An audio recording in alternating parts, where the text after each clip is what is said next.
welcome back to KMMA. I'm Andy O.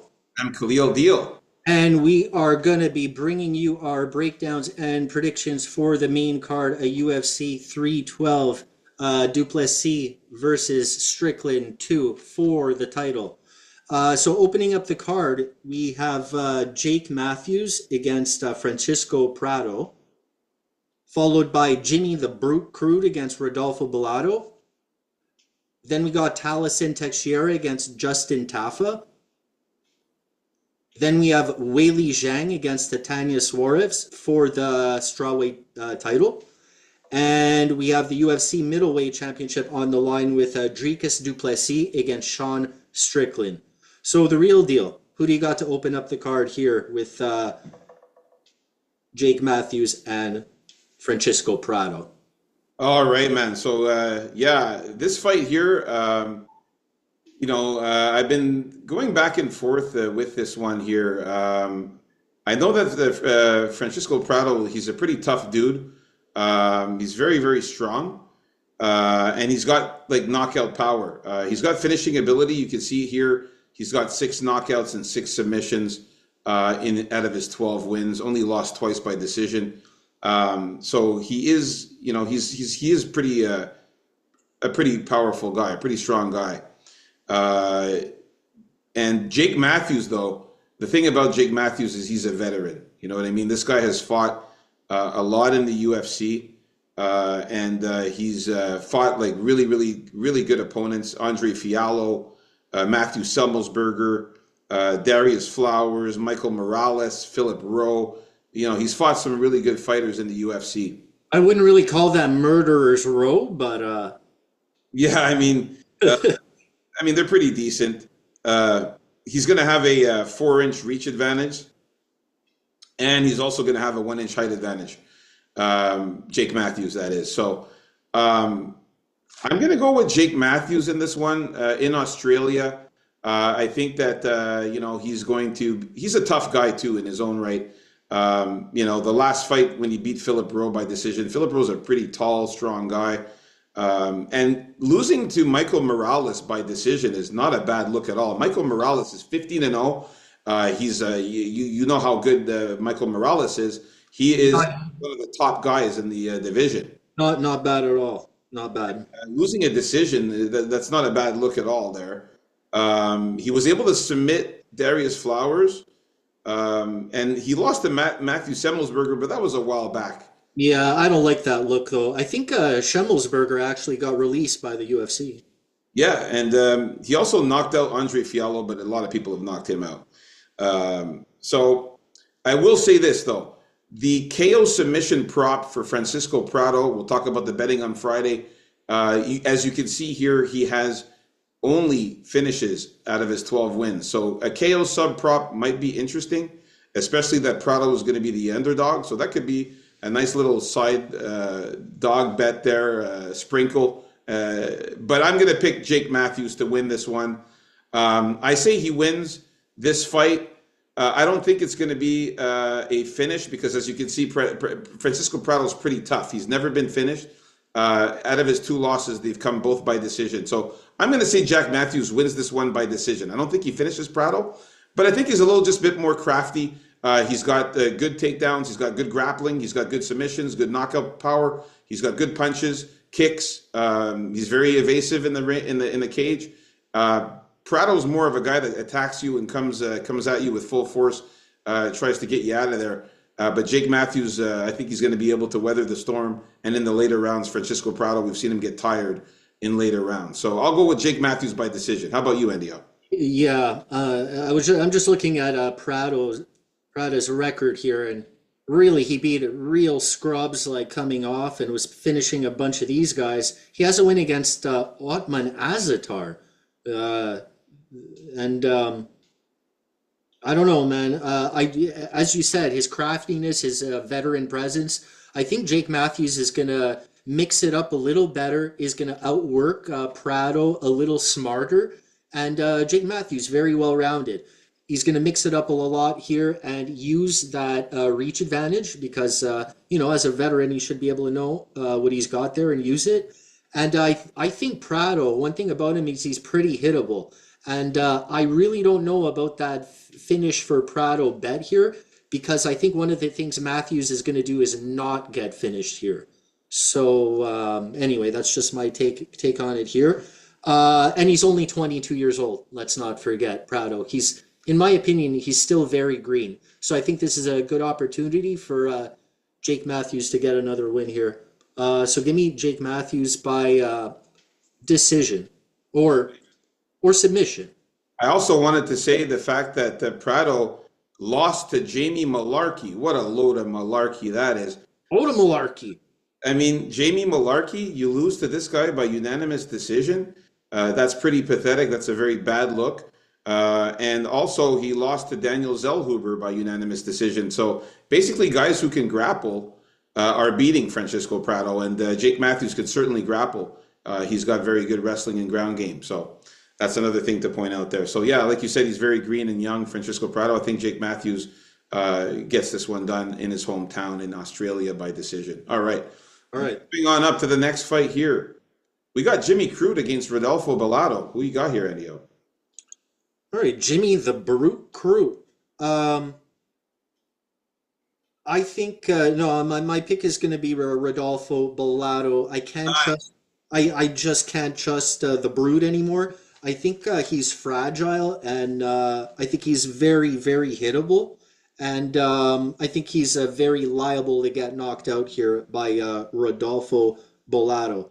Now, don't get me wrong here. I don't think Rodolfo Bellato has proven himself to be like the best in the world here. Like, I remember that fight against my boy Ihor Peteria, and that was a great performance by Ihor Peteria, who was winning that fight, but he just couldn't put Bellato away. And so he's shown to be pretty tough, Bellato, but let's face it, man, beating Ihor Peteria isn't all that special. And Yeah, I I'm just not think going to give him a medal for beating him. yeah, we're not going to do that, even me. But he And did face a lot of adversity, though, against Ihor. Ihor almost put him away. he did, and I like to see that in a guy like Bellato against anything against Jimmy Crute here. Jimmy Crute does have some power, but just looking at him lately, he does seem like a guy who's like out the door or pretty finished. So yeah, give me Rodolfo Bellato. Yeah, we're gonna just say knockout here for Bellato. Well, but you real deal. Yeah, I have to agree with you. I can't put chalk on Jimmy Crute, man. The You guy's just can't do it anymore. You can't do it. four of his last fights. Well, sorry, three of his last four fights because of that decision against Alonzo Menifield, where I think that it wasn't a decision. I thought Alonzo Menifield won that fight. I thought Alonzo Menifield landed the harder punches and caused more damage. Yeah, another very damaging fight for Jimmy Crute.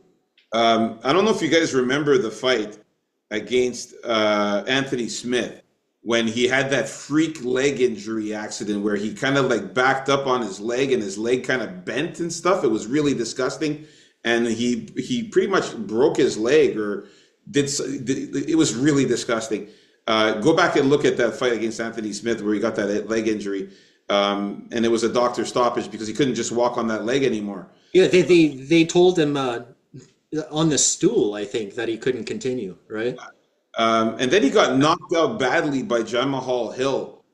He took a right hook to John Mahal Hill, and he got knocked out there. Against Alonzo Menifield, he got damaged up pretty badly in that decision, that draw, sorry. And then after fought Alonzo Menifield again, but this time Menifield managed to get him on the ground and gave him the guillotine choke and choked him out in that fight. I don't know why there was even a rematch of that one. Yeah, well, because the first one was a draw, so they wanted to rematch it. You know what I mean? But it wasn't even that necessary. Who wants to see that again? Rodolfo Bellato is going to be packing a 1-inch height advantage and a 3.5-inch reach advantage. Rodolfo Bellato is a very, very strong built guy. He's in great shape. He's powerful. He's got 7 knockouts out of his 12 wins. He's got 4 submissions, so he's also decent on the ground. He's got some fucking jiu-jitsu there. Like I said, Jimmy Crute's just been injured and been battered and beaten up as of late, and I just don't trust Jimmy Crute's durability. I don't trust Jimmy Crute's mentality too. I don't know what he's thinking. He hasn't fought in a year and 6 months after that Alonzo Menifield fight. Bellato is just going upwards, man. He's been winning in the LFA. And then when he got his UFC debut against Ihor Potieria, knocked him out, facing very good adversity and still came through. So you can see that he's tough and he's durable. And he's only been knocked out twice in his career. And it was against Vitor Petrino in the Contender Series. Vitor Petrino, he's been looking like a joke lately. But Vitor Petrino has power and was able to knock him out. I don't see Jimmy Crute having that same kind of power. So I got Rodolfo Bellato to get the win here. I just don't trust Crute. Jimmy Crute's only 28. Yeah, it's crazy that he's that young, but so's Bellato, both the same age. The thing is, though, like I said, I just don't trust Jimmy Crute, his durability, where his head's at, I just think that Bellato is going to come in here and do some damage. I think that he's going to be able to win by knockout or submission. I think he fucks up Jimmy Crute in this one and puts him away. All right, so we are in agreement with this fight as well. In the prelims, folks, if you didn't listen to it already, go back and listen to it, man. Me and Andy O agreed on everything except for the last fight in the prelims. Let's hope we continue this here in the main card. And if you didn't already, like and subscribe. It's the best way to support the channel now. All right, so moving on to the next fight, we got Justin Tafa against Taliesin Teixeira. Now for this one here, this is I'm sorry, but this is a 1-900 gambler type of fight here. A heavyweight fight where anything can happen. On the main card of a pay-per-view, we're treated to a Tafa. We're looking at a fight here with a giant in Taliesin Teixeira who's 6'7". Okay. He has a crazy, outstanding, listen to this, 9-inch reach advantage. I mean, that's crazy. 9-inch reach advantage and a 7-inch height advantage on Justin Tafa. So it's going to be a crazy fight. I can't wait to watch this. This is one I don't think I'm going to bet on. It just looks like it's just too many unknowns in this one here. Justin Tafa has knockout power, though. I mean, the guy, he's just crazy when it comes to the knockouts, man. We've seen this guy knock out guys like Harry Hunsucker, Parker Porter, Austin Lane. Oh, yeah. Carl Williams, that fight he lost against Carl Williams by unanimous decision, didn't look too good there. This other guy, Taliesin Teixeira, I mean, the guy's been knocking everybody in the lower level events, but he's fighting like real lower level guys, 1-1, 4-15, 2-1, 2-1. So he's fighting lower level guys. Way better guys than Alexandre Topuria. Yeah. But, man, I'm going to go with Justin Tafa to win by knockout, man. No! Although I don't feel strong about it, I don't feel great about it. I just don't. It's unproven with this Taliesin Teixeira guy. We don't know anything about him really. We just know that he's got knockout power and he looks like a giant, So when it comes to the betting there, I might maybe put a sprinkle on Teixeira by KO sub or something like that for fun. I don't know really who's going to win this fight, but I'll go Tafa by knockout here, just because he's knocked out a lot of tough guys. What about? I got to go with Taliesin Teixeira because I don't like putting any faith in Tafa's.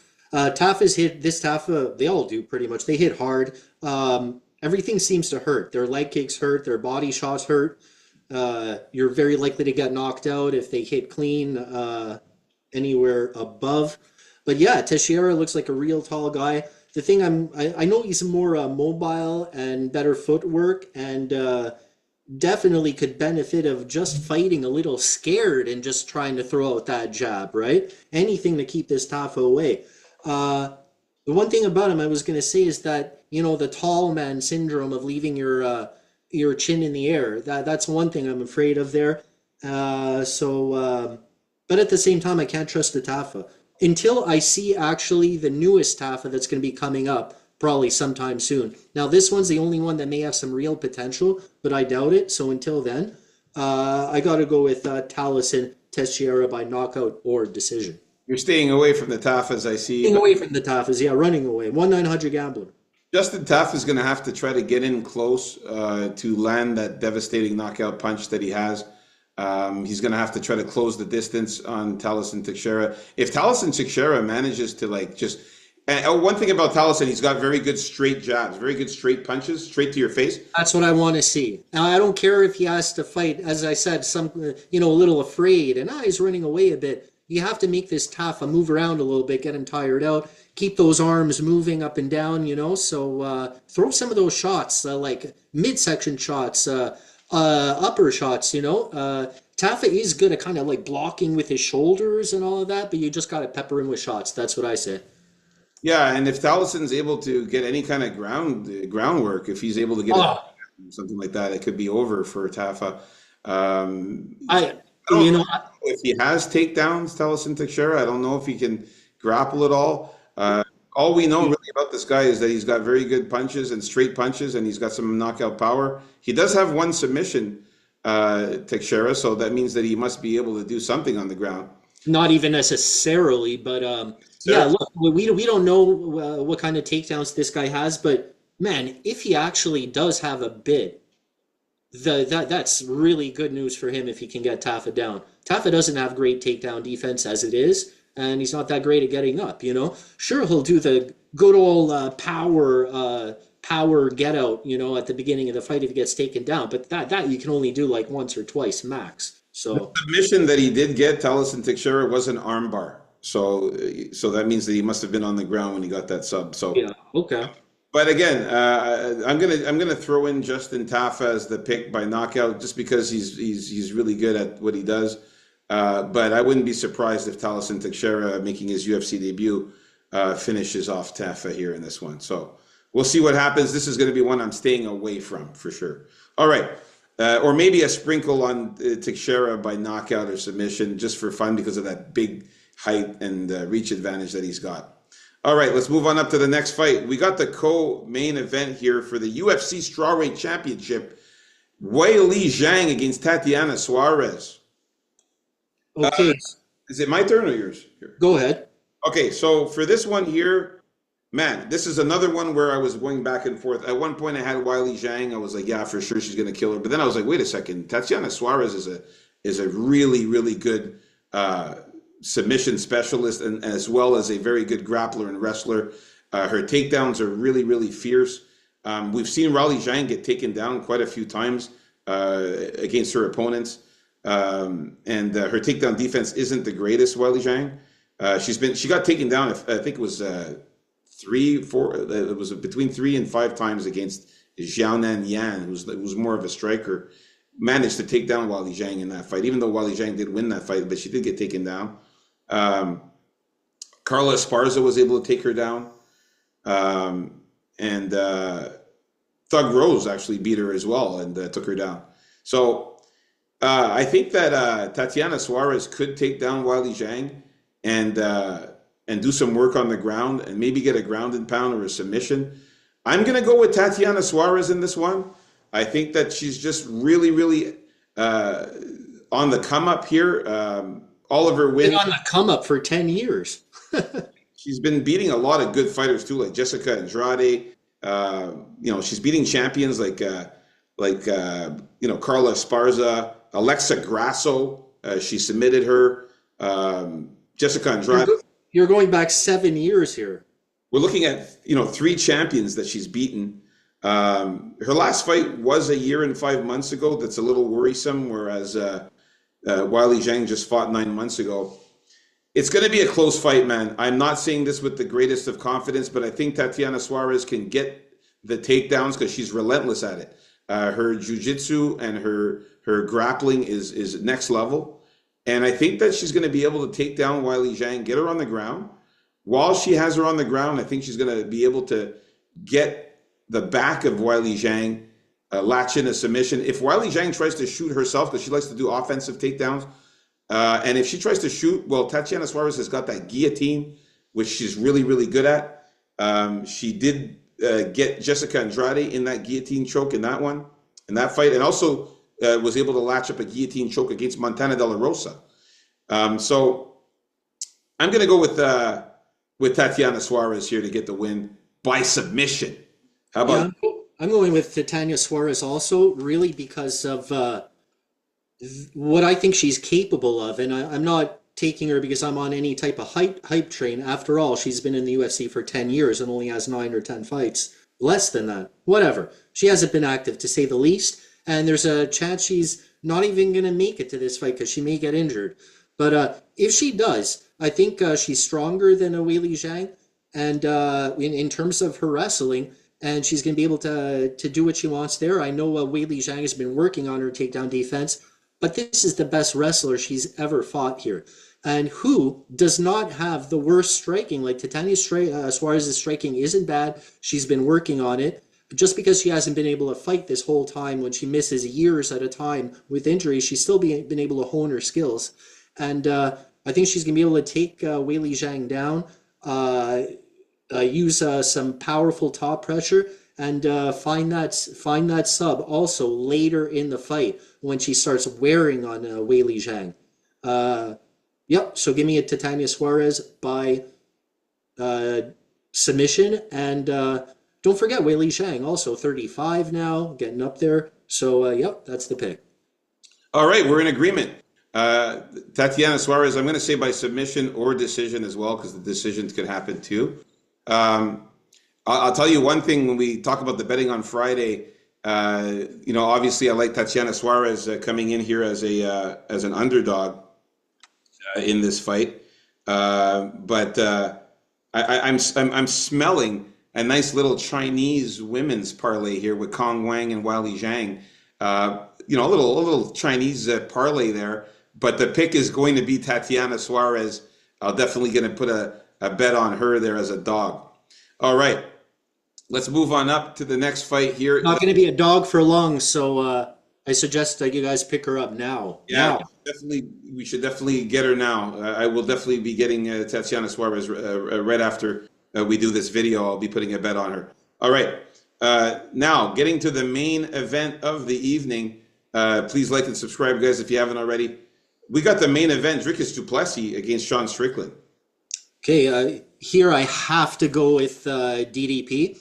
I think he has the style to really put a beating on Sean Strickland. He's going to maintain that pressure, and I don't think he gets tired. That's what they always used to say about him more in the past, before he had that nose thing fixed, where apparently it it helped his breathing out because he always seemed gas, right? Yeah. But you notice, like, yeah, sure, he seemed gas at times, but did he ever stop? No. Does he ever stop moving forward? No. It's like a Diaz bleeding, man. I hope the judges don't see something like that and think, and it goes against him. That's one of my fears. Luckily, it isn't a very big fear because du Plessis usually finishes off the guys he fights. That's the way he approaches fights. He's not a pitter-patter kind of guy like Sean Strickland, who doesn't even have that great volume, who may not even have that great energy himself. It's just that he conserves his energy pretty well for how he likes to fight.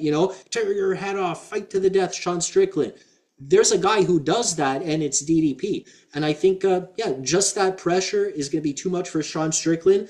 I think DDP is going to take him down, actually, and maybe conserve some of his own energy with some top pressure of his own, ground and pound him when he has opportunities round by round, and get a finish later in the fight. That's what I say. So give me submission or decision for DDP in the fourth or fifth round. That's what I call now. You see, the thing about these two fighters here, they fought already. We saw that DDP beat him the last time. And you're looking at Sean Strickland here as a guy who has 6 losses. Now, the losses are 2 knockouts and 4 decisions.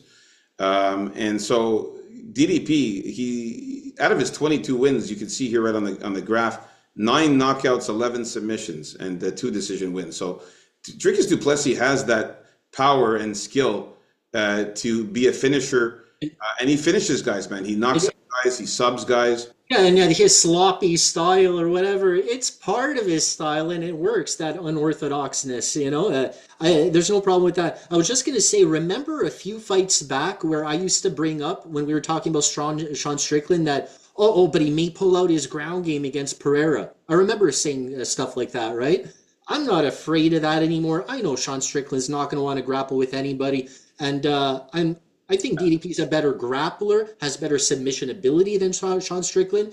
The only thing Sean Strickland is good at on the ground, as far as I'm concerned, is his ability to get up pretty well most of the time quick. Yeah, Sean Strickland he never uses any wrestling when he fights. He never tries to grapple. He never tries to get anybody down. He's always on the feet. And the thing about Sean Strickland is that he likes to be the guy moving forward and putting and walk you down and walk forward and put the pressure on you and throw his jabs 1, 2, 3 and keep going 1, 2, 3 and keep coming forward. But he cannot do that against Dricus du Plessis because Dricus du Plessis is the one that's moving forward. And that's what we saw in the last fight against these two, where you saw Dricus du Plessis was the aggressor. He was the one moving forward. He was the one shooting for takedowns. He was the one throwing punches and moving forward at an aggressive pace. And Sean Strickland was on his back. I think we'll see a more aggressive. I think we'll see a more aggressive DDP this time. Yeah, Sean Strickland doesn't fight well when he's backing up and when he's and he's not moving forward. That's where he starts to have a problem. And I think that Dricus du Plessis will be able to take him down several times in this fight. I think the last time they fought, he took him down quite a few times, man. I don't remember exactly, but I think it was like 6 times. Let me take a look here and see if I could find that fight here. But I think it was 6 times that he took him down.